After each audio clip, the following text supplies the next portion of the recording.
For most people, their internal cholesterol gauge works well enough to keep their cholesterol at a good level. However, if your levels of cholesterol are too high, LDLs will leave extra cholesterol in the blood.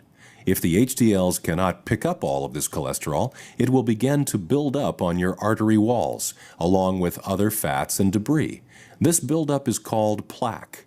Over time, plaque can narrow the blood vessels, and sometimes this buildup may even block your blood vessels completely. Plaque buildup on your blood vessel walls is called atherosclerosis. A narrowed or blocked blood vessel can prevent blood from getting to where it needs to go. If the blocked vessel is in your brain, it can cause a stroke.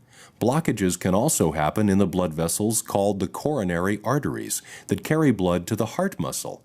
This blockage process is called coronary heart disease, and the end result can be a heart attack.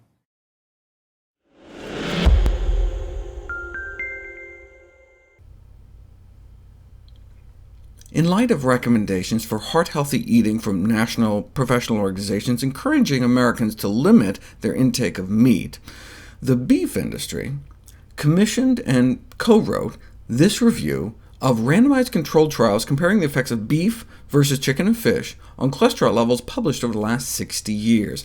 They found that the impact of beef consumption on the cholesterol profile of humans is similar to that of fish and/or poultry, meaning that switching from red meat to white meat likely wouldn't make any difference. And that's really no surprise, given how fat we've genetically manipulated chickens to be these days, up to 10 times more fat than they had a century ago. So there's a number of cuts of beef that have less cholesterol-raising saturated fat than chicken there at the bottom. So no surprise that white meat was found to be no better than red. But their conclusion was, therefore, you can eat beef as part of a balanced diet to manage your cholesterol. That's just like the Coke versus Pepsi thing, right? Even though Coke has less sugar than Pepsi, 16 spoonfuls of sugar per bottle instead of just 15, if studies on blood sugar found no difference between drinking Coke and drinking Pepsi, you wouldn't conclude that Pepsi may be considered when recommending diets for the management of blood sugars. You'd say they're both just as bad, so we should ideally consume neither. It's a standard drug industry trick to compare their fancy new drug not to the best out there, but to some miserable drug to make yours look better.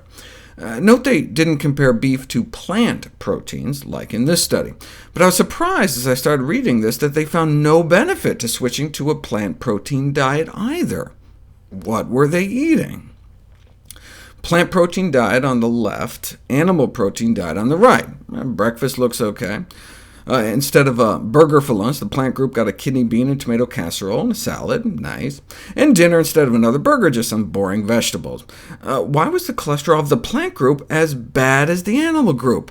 Oh, because they had the plant protein group eating 3 tablespoons of beef tallow every day, 3 tablespoons of beef fat margarine. Well, no wonder. This was part of a series of studies that tried to figure out what it was about meat that was so cholesterol-raising. Was it the animal protein? Was it the animal fat? So they created these fake meat products made to have the same amount of saturated fat and cholesterol by adding extracted animal fats and cholesterol. Who could they get to make such strange concoctions? The Ralston Purina Dog Food Company. But what's crazy is that even if you keep the saturated animal fat and cholesterol the same by adding meat fats to the veggie burgers and making the plant group swallow cholesterol pills to equal it out, sometimes you still see an advantage in the plant protein group.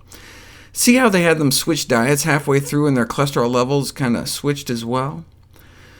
You switch people from meat to tofu, their cholesterol goes down. But what if you switch them from meat to tofu plus lard? Then their cholesterol may stay the same, though tofu and lard may indeed actually be better than the meat, since it may result in less oxidized cholesterol. So even just swapping plant protein for animal protein may have advantages.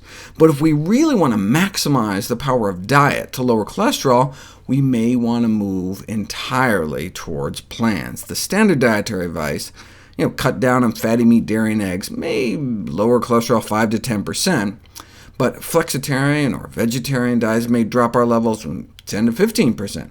Vegan diets 15 to 25%, and healthier vegan diets up to 35%, like this study, showing a 61-point drop in LDL cholesterol within a matter of weeks.